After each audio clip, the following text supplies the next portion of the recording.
This is episode 40 of the Steady Trade podcast. Yeah, 40.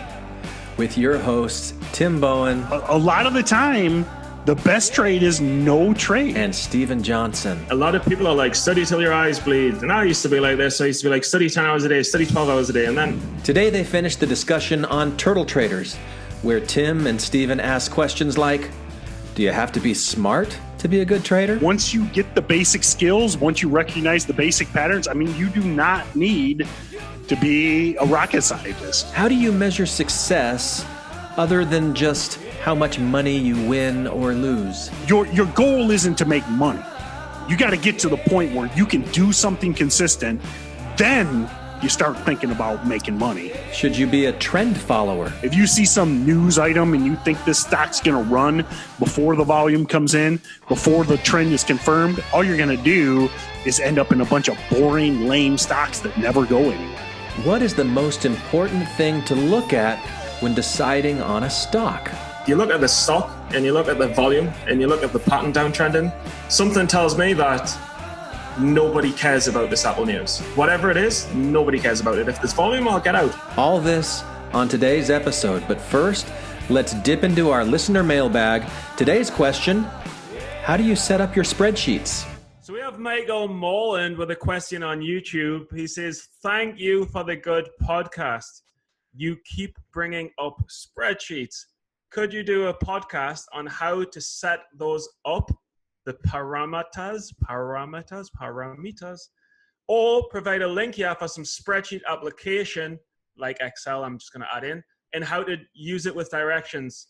It is one area that I have trouble finding meaningful or usable information related to penny stocks. We just had an episode about this with Michael Good, and I don't know, you also have a spreadsheet template for STT Pro people. Yeah. So there's a lot of good resources. Great question. Now we actually have one in STT Pro, like you mentioned. I know you've got a bunch, Steven. Michael Good. If you go to Good Trades with an E, GOODE trades.com, he's got an entire section on spreadsheets. Now, the one thing I would tell you is we get this question a lot, and it's a great question. You know, people hear about Stephen Ducks and his thousands of spreadsheets. So I think a lot of people are always kind of looking for this like magical spreadsheet. But I will tell you this, I think get these sources, whether it be Stephen's sheet, whether it be Michael's, Tim Grattani has some on his site, but really you almost need to develop it your own, because I think a lot of people try and take this spreadsheet template and make it work for them. And I think it's good to be inspired, but don't try and always use someone else's template. I mean, what do you think, Stephen? No, I think that exactly. I mean, if you're really struggling with Excel, I think it's okay to kind of borrow the formulas. But I really, like, my first spreadsheets like a year and a half ago, was super basic and I was going down the wrong directions. But then I was kind of like, I'm not getting meaningful results from this. So what do I tweak and change to get more meaningful results? And then it was kind of like, well, these results are all, there's so much data. How do I make it look better? How do I find out what I really need to know when I need to know it? And then slowly over the period of about a year, I kind of developed a spreadsheet that produced meaningful results that I could use to find an edge. And I'm still perfecting it. And yeah, I think that is, really start out with, all you got to do is, in whether it be Google Docs or Excel. I mean, Google Docs is free, is the nice thing, but you can just start out with date, ticker, yep, strategy, entry, exit. As simple as that, because and then evolve it over time. Because again, if you got somebody's sheet that maybe they're a biased short seller and you're a long, or they're trading technicals, so you download somebody's spreadsheet and it's got RSI and MACD and all these things that you don't trade. You're trying to put a round peg in a square hole. So, and I think much, to Stephen's credit, I think refining that spreadsheet, the best bad analogy I can think of, it's almost like editing a book, you know, as you re-edit those chapters, you rewrite those chapters, you're improving that sheet and you're making it better for what you do. So I think of it as an editing process. So use those resources, but then I say start your own and just evolve and evolve and evolve. And then now, you know, where Steven is a year later, he loves his spreadsheet because it's working for him. Hey there, listeners. The Steady Trade podcast is powered by StocksToTrade, the ultimate trading platform created by traders for traders. Now, many of you already use StocksToTrade. Some of you even use StocksToTrade Pro and get to hear Tim Bowen every day. So, of course, you know from experience how StocksToTrade cuts out time and stress of trying to find the best stocks to trade and lets you focus on becoming a better trader in whatever style or patterns fit you best. Now, for those of you who have never tried StocksToTrade for yourself, we here at the Steady Trade podcast want to help you out as a way of thanking you for listening to the Steady Trade podcast. We have a special coupon for you. It's a promotion for the first 300 people who respond, and it will save you 20% off of your first month of StocksToTrade. So you can try this out for yourself. Now, even if you're not ready to start trading real money, but you want to practice trading in real time to develop your skills, you can use the paper trading feature of StocksToTrade. It's a great tool for traders, so come check it out. Simply go to our website, steadytrade.com, look for the coupon code SteadyTrade39. Click it, fill in your registration information, and boom, you're ready to start trading. Now again, this is only available to new subscribers of StocksToTrade. It's not combinable with any other offers, and there's only a limited number of coupons available. So go be one of the first 300 new subscribers. Sign up for StocksToTrade using coupon code SteadyTrade39. Go do it today and put your trading skills to the test. And now part 2 of Turtle Traders. That's probably matters. But anyway, there's a nice debate with discussed nature versus nurture. Now, this is how much do you need intelligence to be a good trader, and how much do you just need goddamn good discipline? And Richard Dennis talks us through it a little bit. Some critics have attempted to explain away the Turtles as a careful selection of very smart students.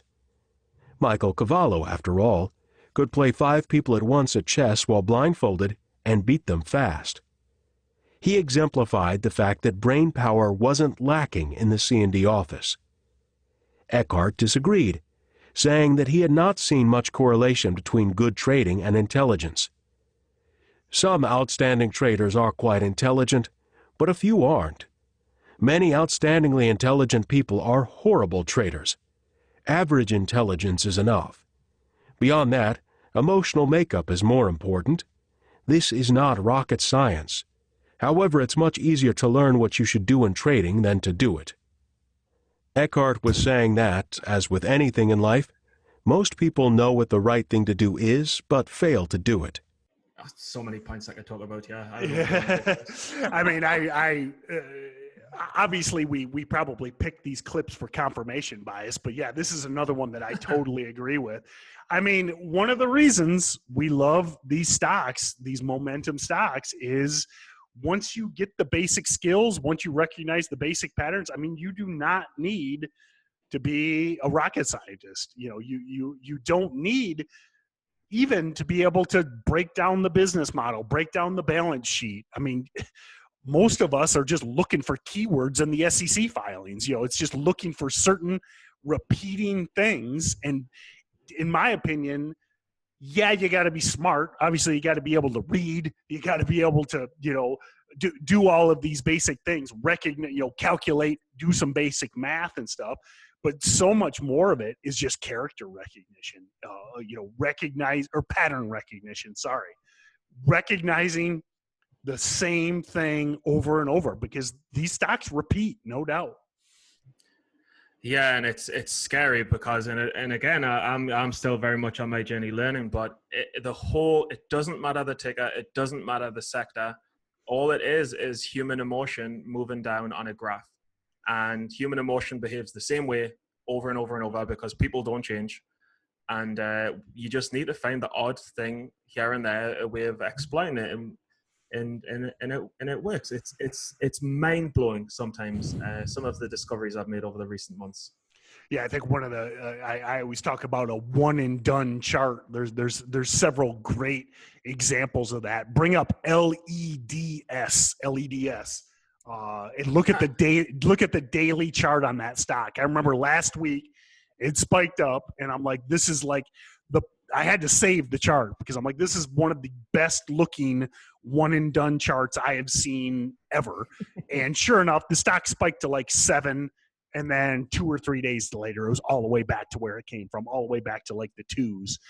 And if you can be prepared, if you can recognize that pattern, now it takes experience, it takes time, but if you can spot one of those a week, one of those a month, it's a common misconception in day trading that to be successful, you have to make 15 trades a day. Go back to the episode with Phil Godeker. I mean, Phil probably makes a handful of trades a week, and he's one of the most successful out there. But he does the same thing over and over and over again. Yeah, and I mean that's the sad thing. And I had a horrible character flaw of just coming into the market with arrogance, to be honest, and just thinking, oh, I'll get this, I'll be good at this, I'll nail it, I'll be able to predict the right patterns. And I wish I'd been more humble earlier and just thought, you don't know anything, Stephen. Learn one pattern over one time frame, repeat it over and over and over until you get it, and then learn the second pattern. Yeah, I think that it's funny. My second plug. Hopefully, maybe Joe will send me something. But I was listening to a Joe Rogan podcast last week, and he said, his life. He approaches his life with a white belt mentality. In martial arts, I think everybody knows that the white belt is the beginner. And every day, I think in trading, that's a huge thing. Don't get too full of yourself. Don't get too cocky. Never say, I know what this stock will do. Come in with an open mind every day and, use that beginner mentality every day, because the second you are not humble, the market will humble you. Trust me. Yeah, and I just have so many people being like, oh, I think this one's going to go. Do you think it's going to go? I'm like, well, is it a pattern that you normally play? And they're like, no, but it looks like it's going to go. I'm like, don't trade it. Just don't trade it. Turn the chart off. Or start tracking it on Excel, but don't randomly trade it. But the other thing paper traded or whatever. Yeah. Yeah, and Ellie paper traded CNN today, somewhere in the 230s or something. I was like, I've seen CNN, it's OTC. These things, green day. There'll be shorts shorting this. I guarantee there'll be shorts shorting this, not knowing that it'll go 10 green days off. But paper traded, and I wish I did that more as well. But the other thing is, what he mentioned is discipline. It takes time to get. Like, there's a difference between knowing what you should do and doing it in a stressful, high intensity moment of trading when there's money on the line. When there's money on the line and it's high intensity, you mess stuff up. You don't follow what you should follow, but you get better at it. Like, I've got better at discipline. Not a lot better, but you know what I mean? I mean, because I think the problem with trading is, all of us here, you got to work hard, you got to grind, you got to show up every day. So a lot of us come in and in my opinion, try and do too much. Yeah. Because a lot of the time, the best trade is no trade. I love it. I always say this, most days I'll have 10 stocks on a watch list. Maybe more, maybe less, depending on the time. I always say I love taking stuff off the watch list.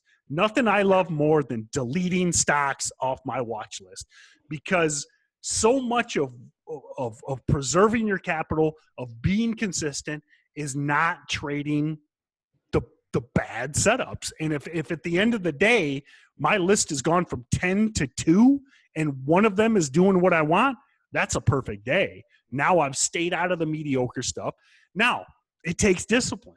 You're sitting there for 6 hours waiting to trade something until 2 p.m. It's hard. I mean, it's really hard. Yeah, almost to the point where if I don't see the market's hot, I just go, and you see it in StocksToTrade Pro all the time, just don't trade, walk away, don't even watch the market, because you're just going to lose money. And what is a really, really nice part of the turtle traders book, if anyone listens to the full thing, is they'll say the turtle traders would do nothing sometimes for 11 months. They'd be taking minor minimum losses, minimum games, and then they'd make millions in 3 weeks, and that would cover the year from them. And I was just thinking, God, how many professional traders have I heard this from? There's times when you can do nothing. Just wait for the market to be in the right environment. And that's my point. That is so counterintuitive, because if you're digging a ditch, you got to go out there and dig every day. Where with trading, sometimes it's what you don't do. And if you can just wait, and not lose, and then now all of a sudden a great opportunity comes along and you don't have any day trades, say you're under the PDT, you get all crazy on Monday, you burn all your day trades, and now Wednesday there's a good trade, you got no trades, or you grind your account into oblivion. Have that discipline to do what works for you, what you've tested. Yeah, and I mean, just the last thing I'll say before we talk about sizing up once you do start getting it, a lot of people are like, study till your eyes bleed. And I used to be like this. I used to be like, study 10 hours a day, study 12 hours a day. And then I think if you use your time smart and say, I'm going to track one pattern, I'm going to look what it does. If I don't see that one pattern, I'm not going to trade. And I'm just going to do this for 3-4 weeks until I've built up some data on it. You're only studying 1-2 hours a day, watching the market 1-2 hours a day. That's perfect for part-timers. That's perfect for people with evening jobs. You only put in a couple of hours, and within 3-4 months, you can be profitable on that setup. No, I love that tip. Great tip. Just stick with that one, whatever it is, and test and record and test and record. Yep. So, but if you're struggling, if you're overwhelmed, simplify it. Make it much simpler. It doesn't have to be as complicated as people think it does. And that's it's so easy with hindsight. So easy with hindsight. And true. And when I do have conversations with traders, is like, when they're most frustrated is when they're trading the most. It's like, I'll get an email saying, hey, I'm struggling. I'll say, send me your trades, and they'll send me 20 trades. And I'm like, man, if you're struggling, you should be trading 20 times a week when you're crushing it. If you're struggling, the last thing you should be doing is trading 20 times a week. No, and that was one thing I was really proud of. The other week, I had a $600 red week, and I was able to sit and think, Stephen, you're doing something wrong. Cut everything right back, and then bounce back. Had a $600 green week by taking 1/5 of the trades, just going back to bread and butter basics, and then realized like you're developing bad habits. Go start again.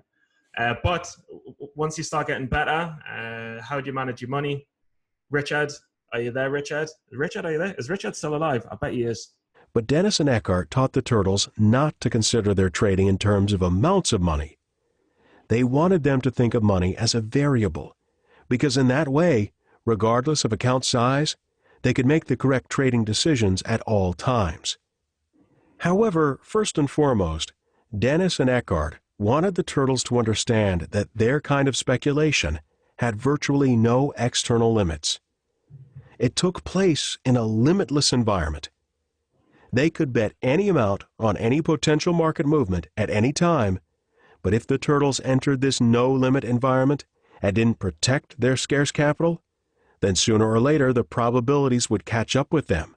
Yeah, for me, it's the lessons basic. If you bet too big, it's a probabilities game. If you bet too big on the wrong one, you can be done for.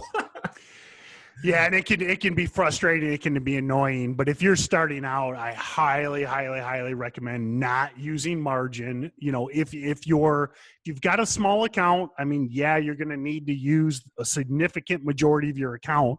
You can't follow the 2% rules that you read in some magazine or in some textbook. But ultimately, avoid margin until you find consistency, until you can say, just like Steven's bread and butter setup, short in a long-term downtrending stock that spikes into resistance, ideally a biotech with sketchy news, until you can say that.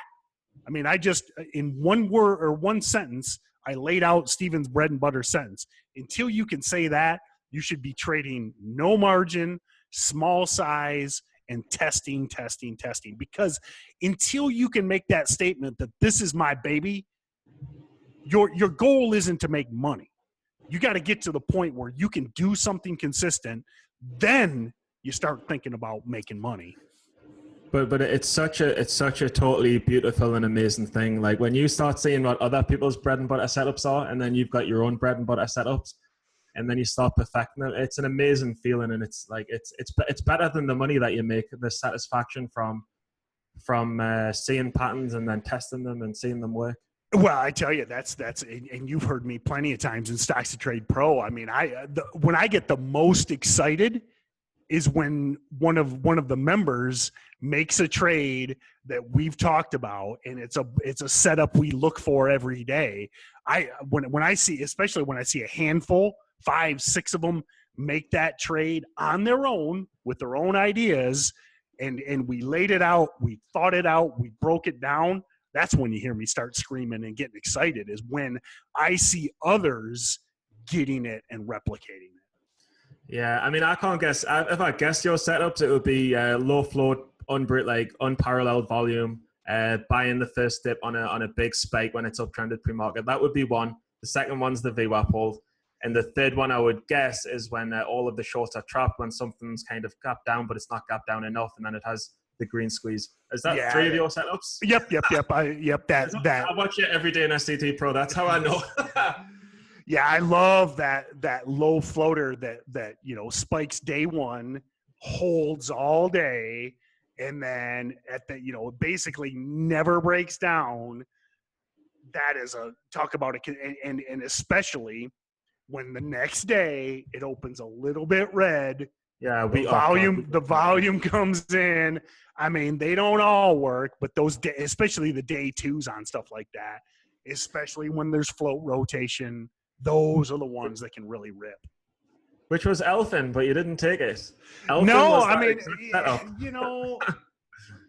the best lame excuse I can give is that weekend the week that LFIN ran was the week I was, on vacation, spring break with the kids. I made a point to really avoid trading that week. But, how many times did LFIN do that? Every day, trapped everybody and then ripped back.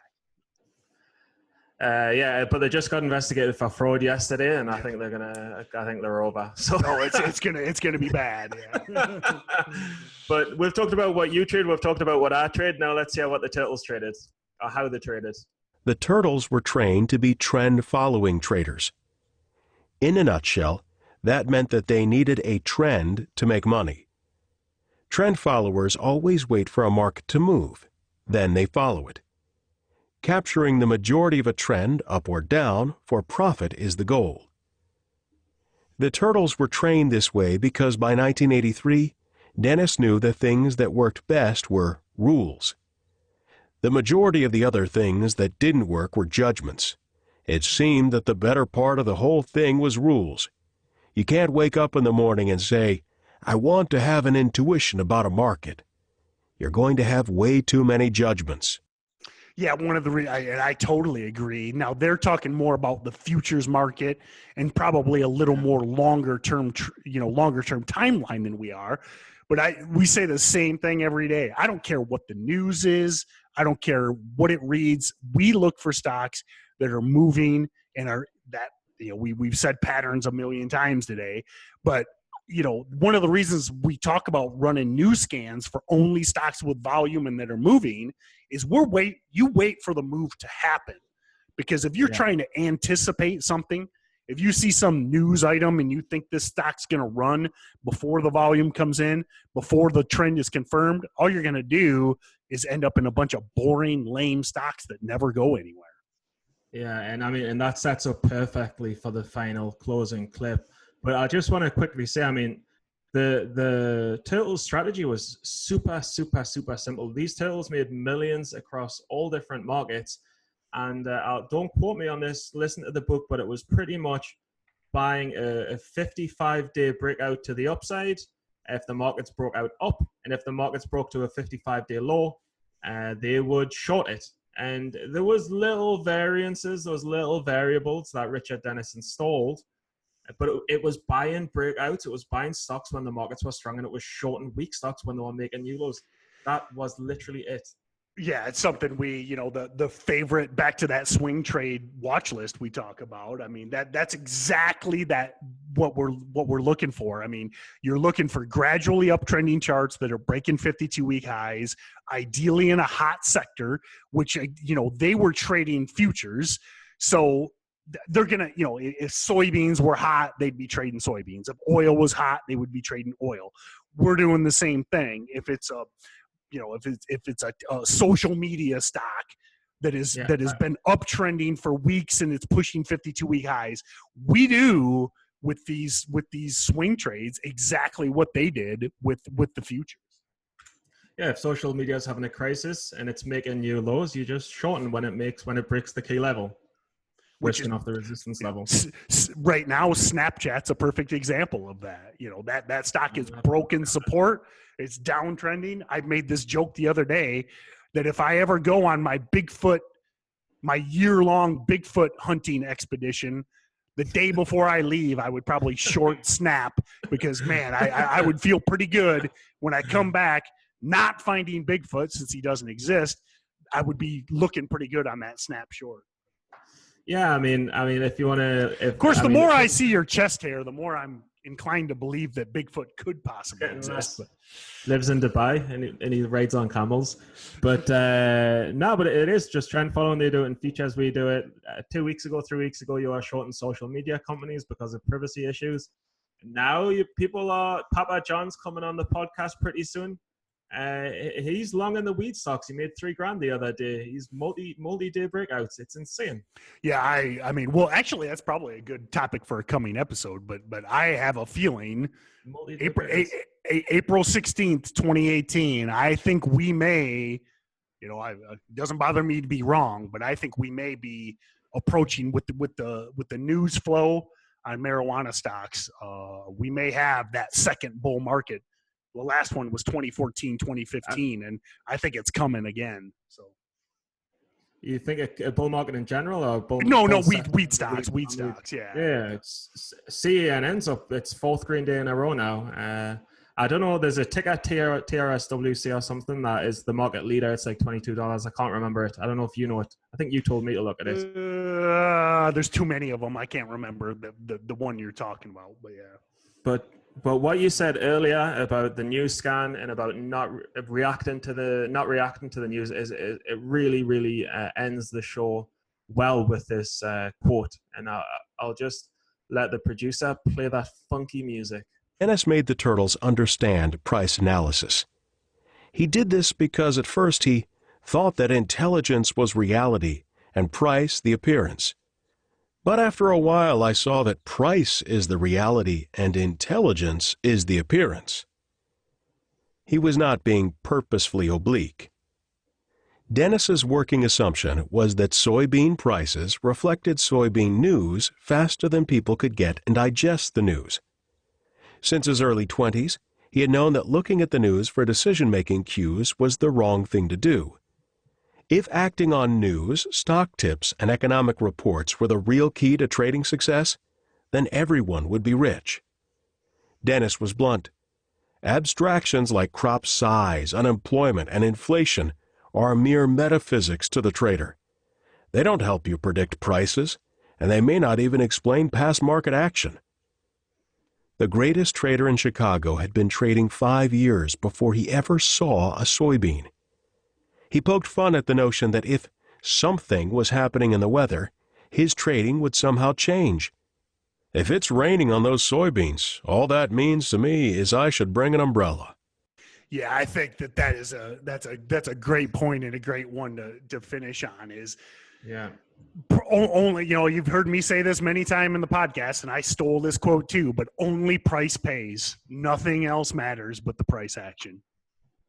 Yeah, it's just insane, and I really love that quote to end on, and it reminds me of something the other day, and it was something that you were talking on StocksToTrade Pro, where the company I made a decent good $500 win, where it was Apple court news, and I was short early on at about 8 o'clock in the morning, and my friend was like, "How can you be short? How can you be short? It's got Apple in the headline. It's got Apple in the headline."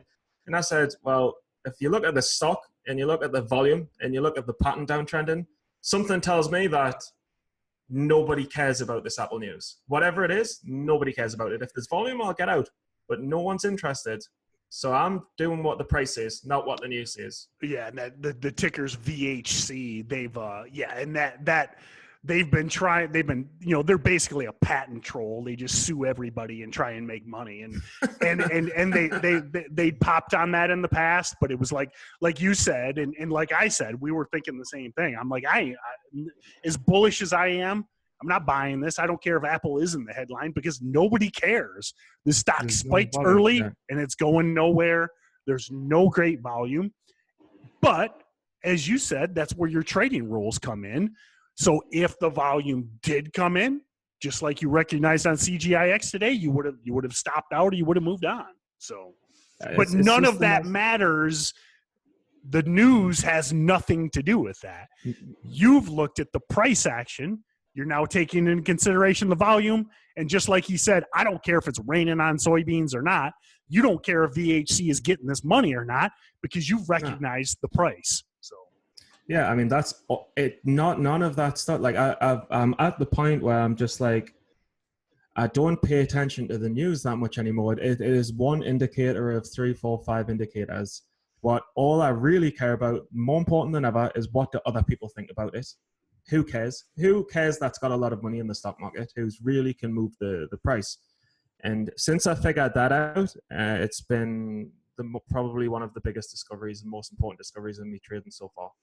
Yeah, and that, we trade the news a lot, but it's just a small component. It's just I always kind of use that analogy of it's like a pie. And you divide up the pieces of pie, and the news is always in consideration, especially in momentum stocks. But most of the time, it's just a small piece of the pie. Yeah, and just we'll keep on talking about CIGX or CIXG, whichever the ticker is.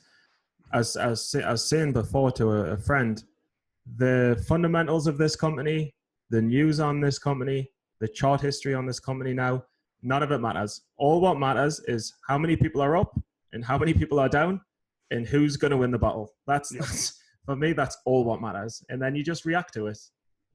And and the volume's the tell. Yep, that's the big thing that everybody's in this. And if this thing, if this thing breaks to the high of the day, odds are it's going to run. If it breaks support at 120, it's going to get wrecked. So you've got two trades right there. You wait right now as it tracks sideways, and then if it breaks the high, that's your confirmation of the trend. If it breaks support at 120, that's your confirmation of the downtrend. So, and you don't care what the stock does, you don't care what their fundamentals are. You've got two trades that you react to. And just as the famous quote goes, there's a time to go long, there's a time to go short, there's a time to go fishing. Right now, we're just fishing. It's good to be fishing. Just wait and see what happens and react. So again, would like to thank everybody for listening. I highly, highly, highly recommend all of Michael Cavell's books. You can go to trendfollowing.com. I believe turtletraders.com is also his website. I really like the Trend Following book. We'll probably cover that in the future.